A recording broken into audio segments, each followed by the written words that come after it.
In this video, I'm going to show you how to package a large portion of dishes. I've got some dinner plates here, which are probably in about the 10-inch range. We've got some little bowls, some dessert plates or bread plates. We also have some salad plates, and then some smaller bowls as well. So the first thing that I'm going to start out by doing is I'm going to grab a piece of bubble wrap and I'm going to cut it into 4 smaller sizes to put in between a set of like dishes. So in this example here we've got all of these small bowls. So I'm going to start at the bottom and put a piece of bubble wrap in here. So once we wrap these up, they're no longer slippery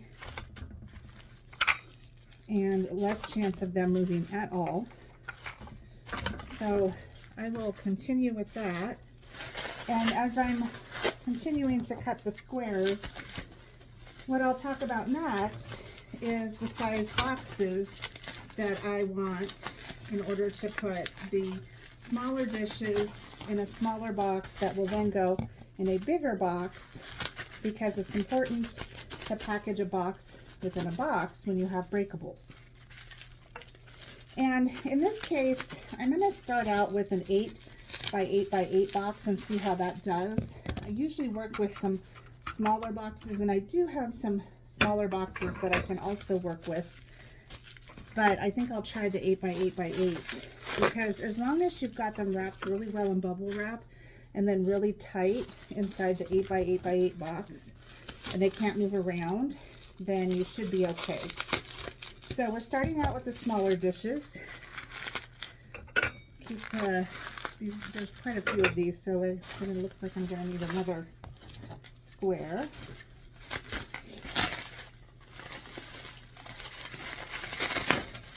This should be it for the square. Okay.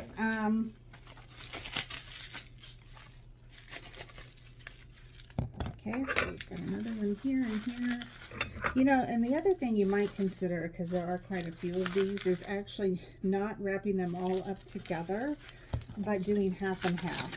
Because as I look at how tall this is with the bubble wrap, I'm thinking it's going to make a lot more sense to do half and half. So I'm going to take 4, 5,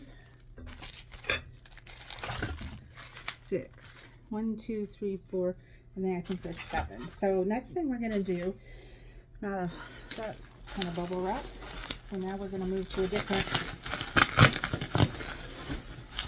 roll of bubble wrap.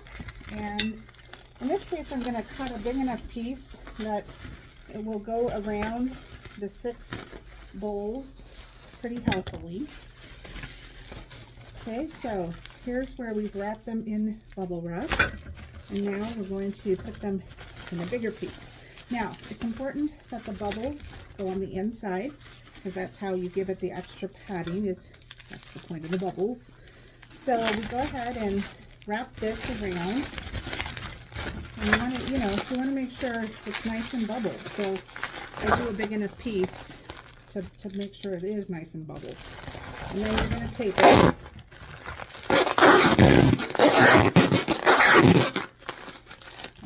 Like a lot of tape, but again, you're trying to make this very tight so that it can't move, because if it moves, then there's a likelihood that it will break. So the key is, with all the breakables that you're packaging, no movement. All right, I'm going to try this 8 by 8 by 8 box and see how it works out.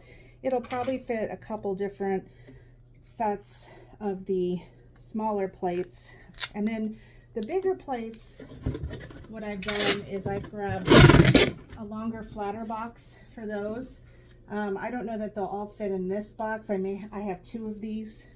The key then is I'm going to have to get a big enough box, which I do think I have a good one, to fit, two sets of dinner dishes and probably a couple 8 by 8 by 8s in there And then pad those boxes really well to make sure that even the bubble wrap boxes are not going to move around. Okay, it looks like it'll fit one more of the same set, the rest of the 6.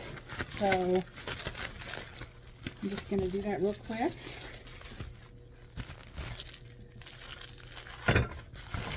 And then we will have one 8x8x8 box all done. And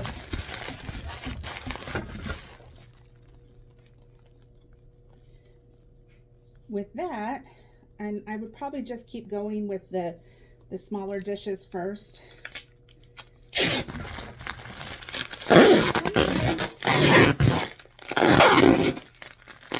Sometimes I might not actually tape up the 8x8x8 box, just in case I need, in the big box, a slightly different